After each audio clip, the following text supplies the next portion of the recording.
Hi, welcome to our Metal Reactions channel. I'm Brad. I'm Alena. We've been having a great time taking a journey through metal with you and each other. If you enjoy our videos, now you can support us on Patreon. It's €1 and will help us to put out more frequent and better quality videos. You can find the link in the description below. So we are back to Slipknot. Yay. You've enjoyed Slipknot so far. Yeah. So we've done Wait and Bleed, Vermilion, Part 1 and 2, and Duality. And all around been pretty good.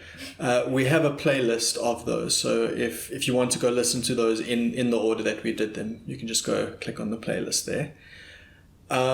So this then is still from their third album. So Vermilion 1 and 2 and Duality and this are all off of that third album, which is probably the first album that became a little bit more accessible. So I do want to go back to the first two albums at some point. You're just not ready. But we will also be we'll probably end up going forward in the albums before we come back, because they stayed in a more accessible place for a while. So you just want me to get used to them and like them so much, then I just would have to like to more difficult stuff. She's not ready for Disaster Pieces as an example. Okay. This song actually won a Grammy, I think 2007-ish. I'll double check that in a bit. Well, let's give it a go.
Okay, what do you think?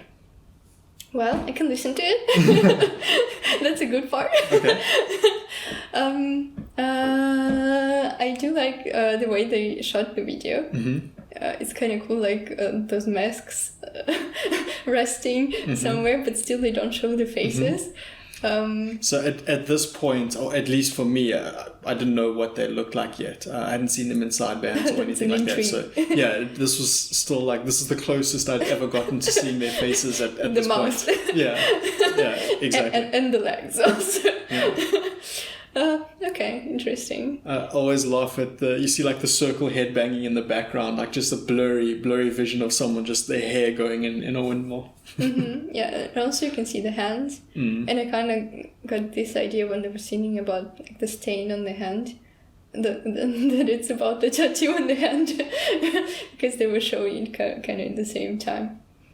Yeah, but I mean, I do enjoy the voice. Mm-hmm. It's strong and nice, and love it.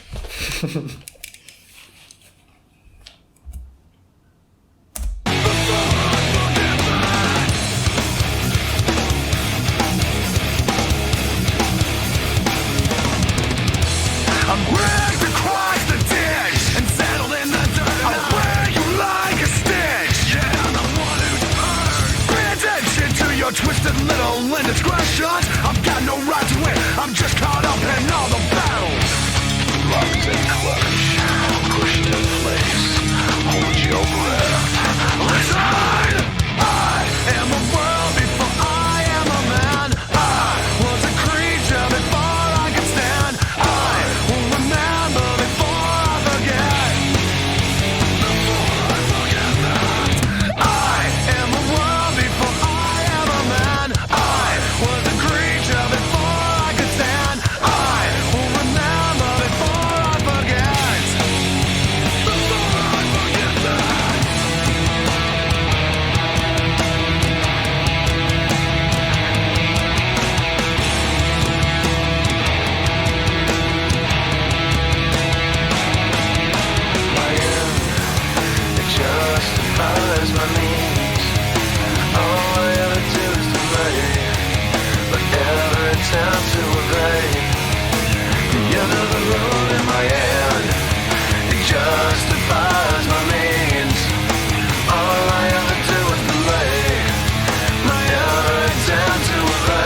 What are you waiting for?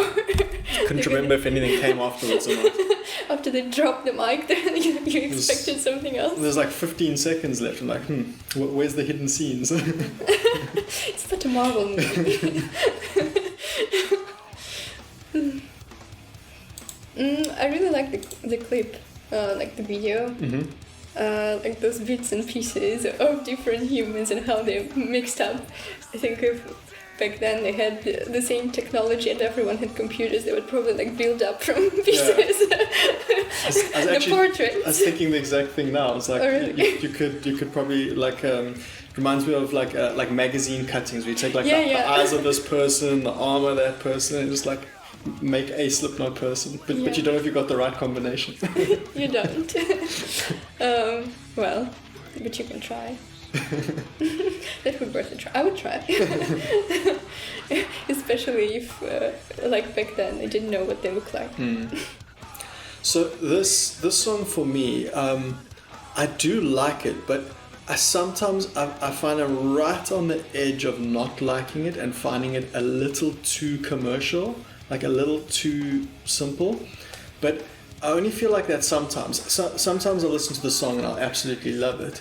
And then other times, I don't know, I'm just wanting a little bit more. Maybe it's to do with because, the two albums before this were much heavier. But that said, there are other songs on this album that we've done that I do absolutely love. So I'm not sure what it is. This song was on a video game. If I'm not mistaken, I think it was on MotorStorm, which I think was a launch or early PS3 game. So I remember loving this song in the context of playing that video game. Yeah, that would be ideal for playing. Yeah, but also because like this would have been like one of the heaviest songs in the game. So it's like everything's relative. So when it's like some other track or a Slipknot song, definitely want the Slipknot song. But then maybe part of it is I just heard it way too many times playing the game. I don't know, maybe it's because of the repetitions. Like it is quite repetitive, like certain parts. It's a very accessible song, yeah. It is. Like I didn't find it heavy at all. I mean, he had a bit harsh voice somewhere, but it was not definitely something that would stop me from listening. Yeah. Yeah, and I did enjoy the music, like the melody and the instruments and the part with the guitar piece in the middle. That where it changed up completely. Yeah. I always liked the tone of that particular part. I never found that part to be like a bit off or whatever. I always liked that piece. Yeah, but it's kind of always at least with those songs that we've heard before, that one song can have totally like different kind of melody. And he uses different kind of voice. Sometimes you might even think that there are different people performing different parts. Well, there is some backing vocals. I think someone's gonna murder me if I get it wrong. Don't say it. you can see sometimes there'll be a guy screaming into the microphone for like the and you can see he has like the beard. It's clearly not Corey. So I don't know if there is definitely a second voice in there.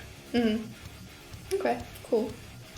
Well, I mean that I is very, very affirmative. Yeah, assertive. Assertive, yes. Okay. Any ideas on what the song means?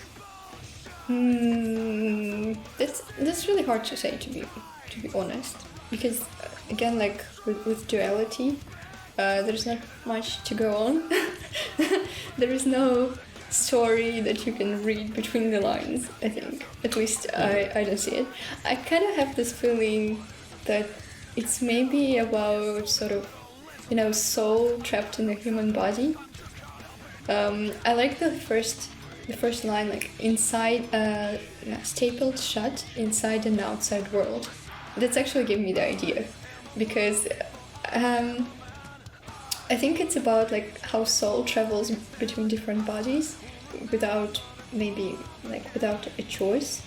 So just whenever it ends, it's still thrown back into the outside world in another sort of I don't know how to say it correctly. and trapped there and can't escape until this life is over. And then I just went from here and explained the rest kind of for myself in the slide. So like it's there's a bit of a conflict because okay, this soul has to be in harmony with the body in order for them sort of to survive and to go on and live life. But then it's the name of the song, before I forget, I think it's like remembrance of the previous life. Okay.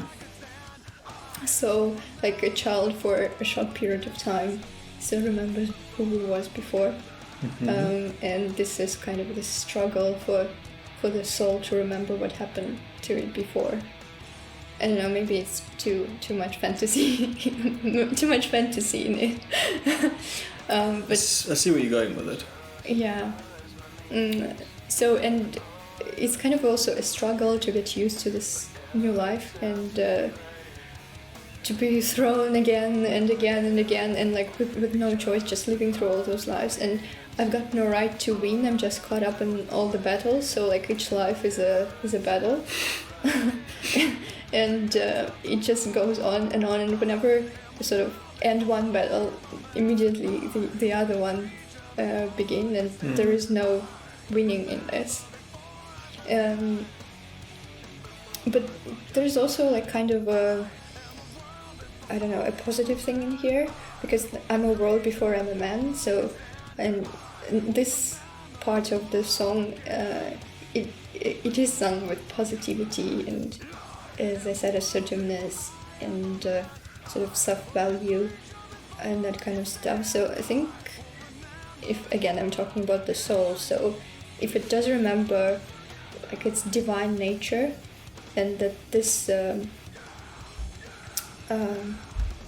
don't know, kind of the small things that humans are attached to, if you forget about all those insignificant things and remember the important ones, that each soul is like a divine creation before it became trapped into the human body, you know, kind of like that. And maybe it existed even before, like the earth was created, before this world was created. Maybe it was like in another dimension, something like that. Well, I'm obviously fantasizing here. And also this line, like, I wear you like a stitch, yet I'm the one who's hurt. So it also gives me this idea. So if the soul is wearing the body, but then all those emotional hurt is actually the soul that feels it, not the physical pain, but but the pain of the soul. It's a pretty cool way to look at it.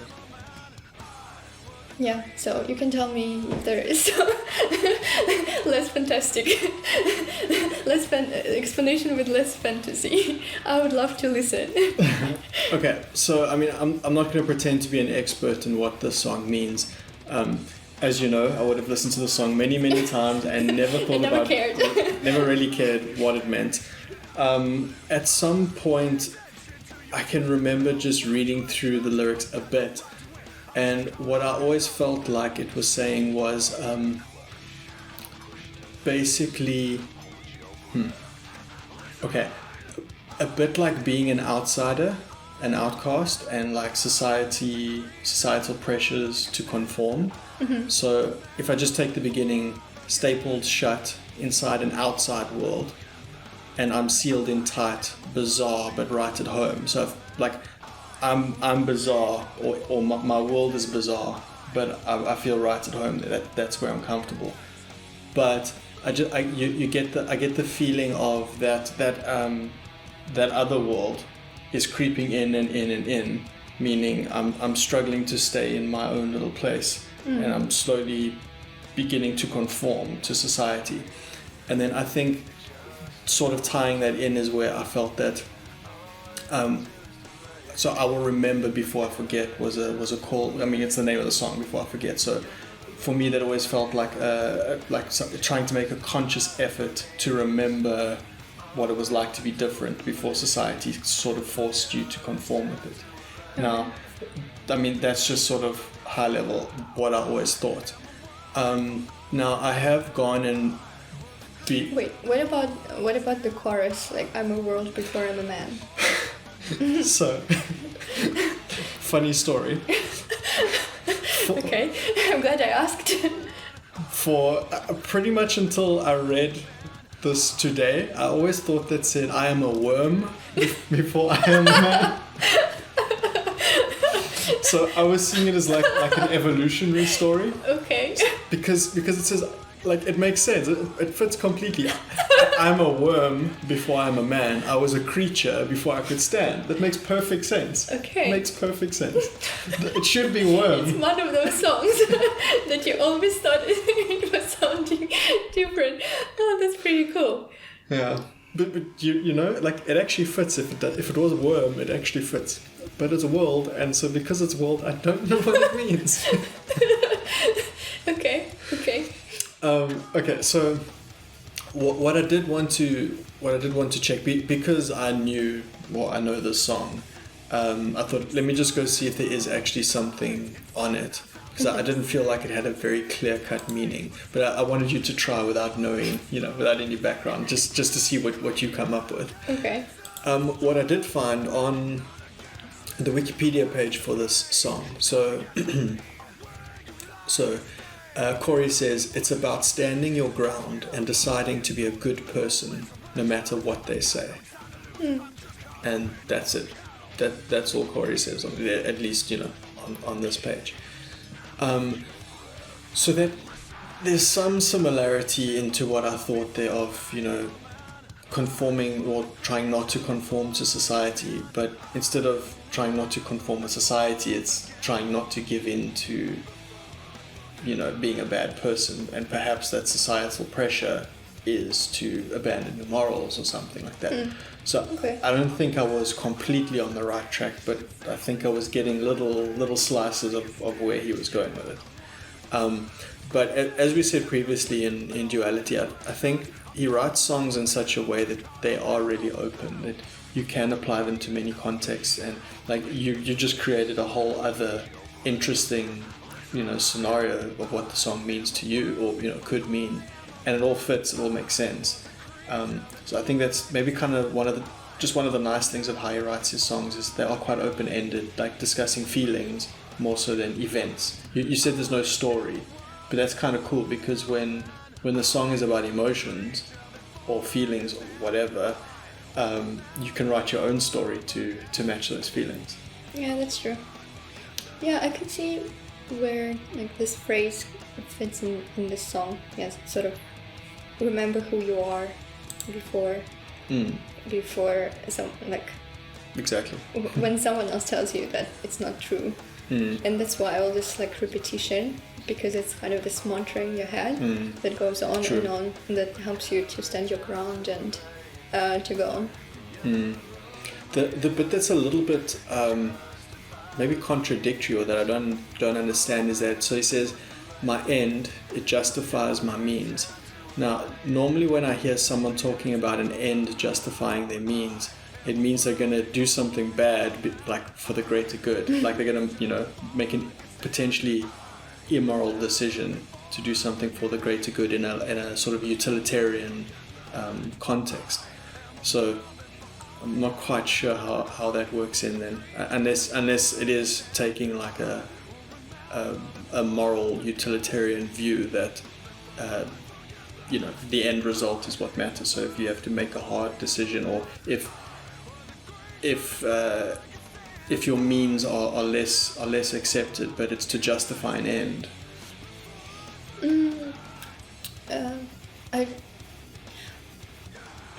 Interesting.